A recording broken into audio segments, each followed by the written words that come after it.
नमस्कार दोस्तों, आज हम जानेंगे कि गर्भावस्था की तीसरी तिमाही में हर हफ्ते क्या क्या होता है। 29वें हफ्ते में शिशु के फेफड़े अब सांस लेने में सक्षम होते हैं। उसके हड्डियां बहुत सारा कैल्शियम सोख रही होती हैं, जिससे वे मजबूत हो रही होती हैं। मां को अच्छी मात्रा में कैल्शियम युक्त खाद्य पदार्थों का सेवन करना चाहिए। शिशु का वजन अब लगभग 3 पाउंड होता है और वह 11 इंच का होता है। 30वें हफ्ते में शिशु का मस्तिष्क अब अधिक विशिष्टता के साथ विकसित हो रहा होता है, जिससे उसकी अधिक मात्रा में ब्रेन टिश्यू रखने की क्षमता बढ़ जाती है। बोन मैरो अब लाल रक्त कोशिकाओं के उत्पादन की जिम्मेदारी ले रहा होता है। इसका मतलब है कि वह जन्म के बाद बेहतर तरीके से जीवित रह सकेगा।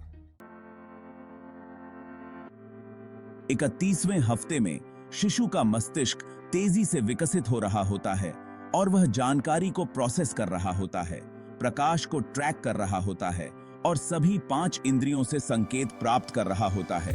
वह बहुत अधिक मूवमेंट कर रहा होता है, खासकर रात में जब आप सोने की कोशिश कर रही होती हैं। मां अब ब्रेक्सटन हिक्स संकुचन महसूस कर सकती हैं। 32वें हफ्ते में शिशु अब बड़ी वस्तुओं पर ध्यान केंद्रित कर सकता है जो अधिक दूर नहीं होती हैं। उसके नाखून और वास्तविक बाल भी आ चुके होते हैं। वह निगलने, सांस लेने, लात मारने और चूसने का अभ्यास कर रहा होता है, जो जन्म के बाद जीवन के लिए आवश्यक कौशल हैं। 33वें हफ्ते में शिशु की प्रतिरक्षा प्रणाली परिपक्व हो रही होती है। उसके सिर की हड्डियां अभी भी लचीली होती हैं, जिससे उसे जन्म के समय प्रसव नालिका के माध्यम से आसानी से गुजरने में मदद मिलती है। आपकी गर्भाशय की दीवारें पतली हो रही होती हैं, जिससे शिशु को अधिक प्रकाश मिलता है। इससे शिशु दिन और रात के बीच अंतर कर सकता है। 34वें हफ्ते में शिशु की वसा की परतें भर रही होती हैं और वह बाहर की दुनिया के लिए शरीर का तापमान नियंत्रित करने के लिए तैयार हो रहा होता है। अगर आपका शिशु लड़का है तो उसके अंडकोश अब पेट से स्क्रोटम की ओर नीचे आ रहे होते हैं। 35वें हफ्ते में शिशु की किडनी पूरी तरह से विकसित हो चुकी होती है और उसका लीवर कुछ अपशिष्ट उत्पादों को संसाधित कर सकता है। उसका अधिकांश शारीरिक विकास पूरा हो चुका होता है। वह अगले कुछ हफ्तों में वजन बढ़ाने और शिशु वसा जोड़ने में व्यस्त रहेगा। शिशु अब गर्भाशय के नीचे की ओर बैठने लगता है, जो प्रसव की तैयारी के लिए होता है, जिसे जिसे लाइटनिंग कहा जाता है। 36वें हफ्ते में आशा है कि आपका शिशु सिर नीचे की ओर स्थिति में होगा। अगर नहीं, तो आपका डॉक्टर बाहरी सिरात्मक संस्करण एक्सटर्नल सेफालिक वर्जन की सलाह दे सकता है, जिससे शिशु को सिर नीचे की ओर स्थिति में लाया जा सके। वर्निक्स कैसियोसा अब गायब हो रहा होता है।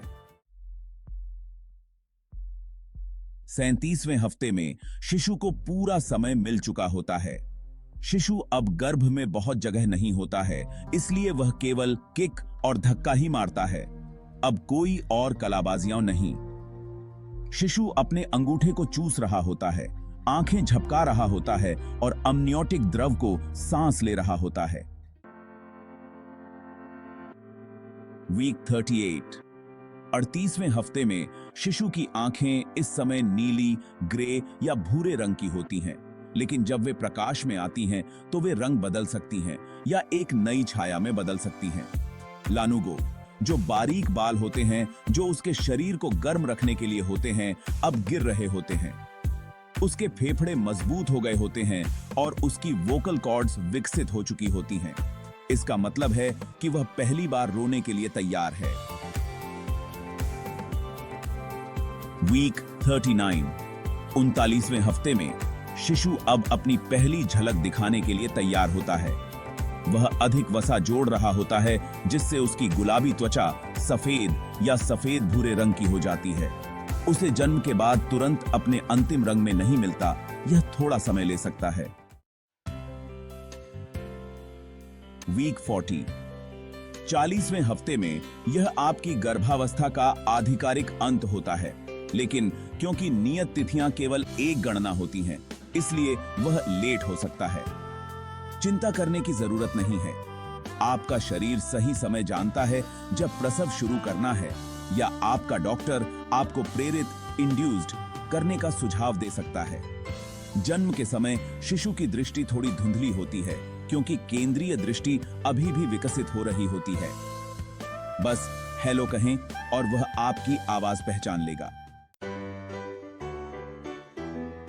दोस्तों, यह था गर्भावस्था की तीसरी तिमाही का सफर। अगर आपको यह वीडियो पसंद आया हो तो लाइक और सब्सक्राइब करना ना भूलें। धन्यवाद।